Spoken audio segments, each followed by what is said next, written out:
What's up, guys? Creighton here from LogicLounge.com. Today, we're going to be taking a look at the brand new Keynote on Mavericks.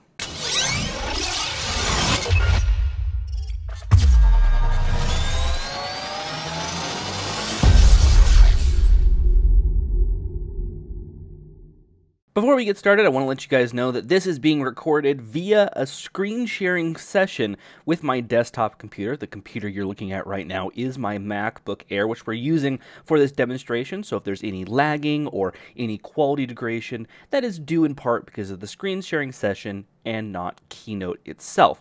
So let's move on with taking a look at Keynote. This is the welcome screen as we first install the new version of Keynote for Mavericks. You can see it has some preview templates there, seeing what you can do with this presentation app. So let's continue and move on here to what is new inside of Keynote. Well, we have iCloud support, which all of the new iWork applications now have iCloud support for saving directly to iCloud, so you can access them anywhere from your browser or even your desktops. Doesn't have to be a Mac, it can be a PC, and you can access them right from the iCloud.com website. They also have new themes that are Apple design themes to make your presentations look good. They're pre-done, so you have a nice starting point for your new presentation that you want to get started. They've updated a lot of their animations, putting in new ones, adding more effects in, as well as updating some of the older ones and making them more modern and advancing their technology as it has with Keynote since they first released it. Because I think the last time they released Keynote was like 2010, so it's been a while. Anyways, interactive charts as well. You can have those interactive charts. We looked at that inside of the numbers, but now they also have it over here in Keynote as well, and also those advanced sharing settings as well. So let's get started and create a brand new presentation. You can see we have a nice layout of different presentations that we can use either in standard or wide. So if you know that you're going to be doing it on a wide screen, you can make it fit for that. Or you can do, of course, the standard 4:3, which is, again, the standard out there. As of right now, hopefully they'll all switch over to the 16:9 ratio or the 16:10 ratio. But anyways, let's take a look at what these templates have to offer. You have the black and white templates, also that gradient template. That is possibly the default template for all Apple presentations. So if you wanted to be more Apple-esque, I guess gradient would be something in there. They have photo essays, classic, slate. They've got all of these presentations for all different types of things that you could be doing. If you wanted a photo portfolio, there's a photo portfolio right there. Or if you needed a brushed canvas, there's tons and tons of themes that you can pick from. Plus, there's even themes that you can find out there on the internet. Or, of course, you can pick a black or white theme and make your own. So we have all of these different templates that we could use and create something pretty fantastic off of. Now, which one are we going to use today? Well, let's take a quick leaf through and figure out which one we want to use. I'm kind of gesturing towards that photo portfolio. It looks kind of like a nice one, but let's try this photo essay one. I think that will be a good one to try out. So we can do that in either a wide version or a standard version, like I said, but we're going to do the standard version right now. We're going to choose the template, and it will open up our nice editor to get started, with everything. I'll adjust the window slightly. You can see we can double click to edit. We can type in our title here. We can type in, our name if I wanted to.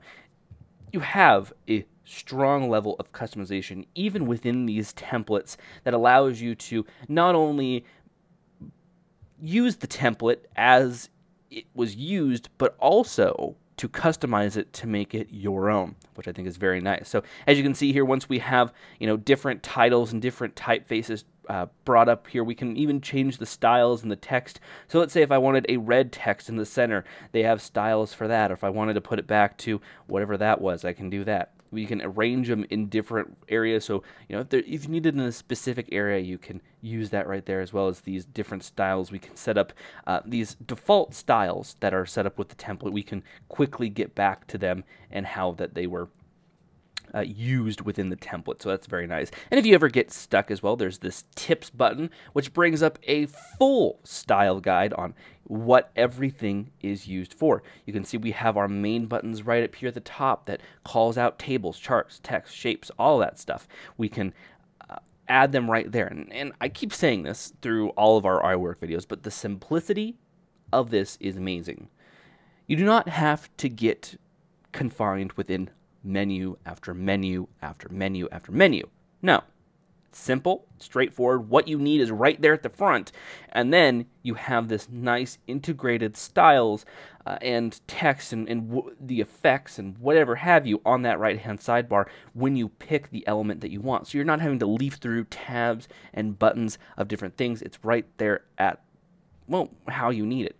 So let's continue to move on here with what else we have here. We can also, of course, come down here, add different templates to it. So we can add one with a photo. You can see we just added in a nice, very nice looking slide. This is one of that pre-made slide that we talked about. You can always, of course, go down here to this bottom right-hand side and replace it with the photo that you want to add. And there, of course, there's tons of different styles of that are already here that you can use as a template, because they are templates, to create a wonderful looking presentation. We can just, add them in. They've thought of almost everything, and you're able to, customize this, like I said, to how you want it. You can even animate stuff as well. They have a nice animation menu.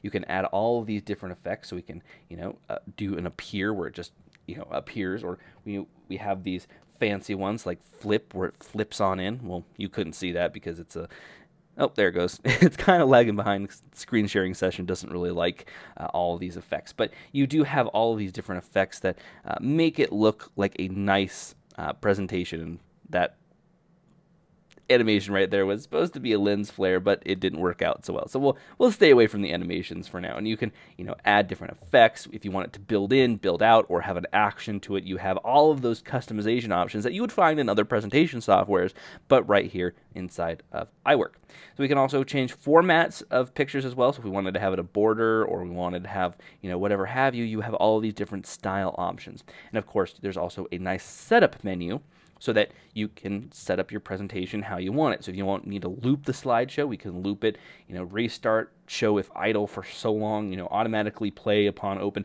We have all of these different things that we can customize even further into Keynote, into iWork, all this fun stuff. And let's say this is my presentation. This is how I want it. What happens from here? Well, of course, you can press play, and it'll start. You can, leaf through your presentation. But let's say you want to share it with somebody. Let's say you're collaborating with somebody. What happens there?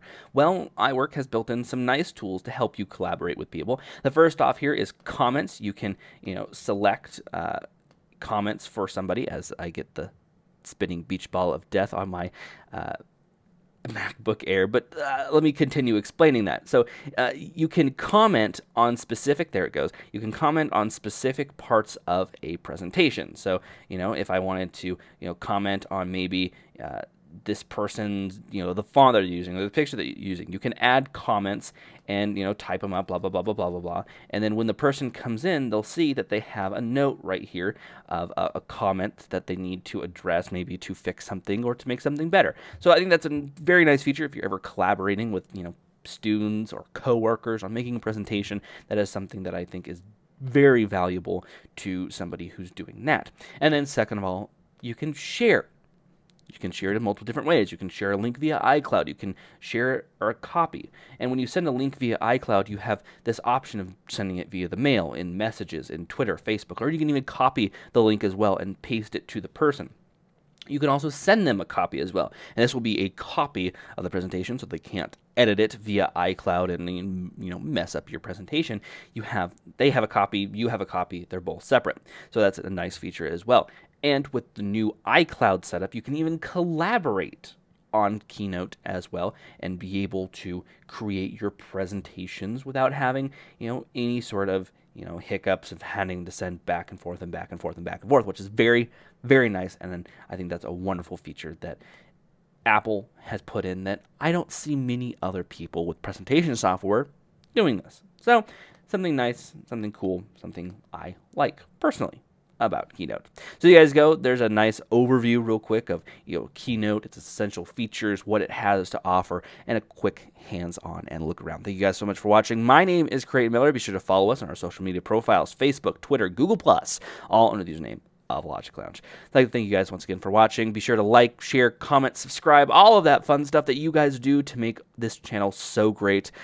Without further ado, I'm going to say goodbye, and we'll see you guys in the next video.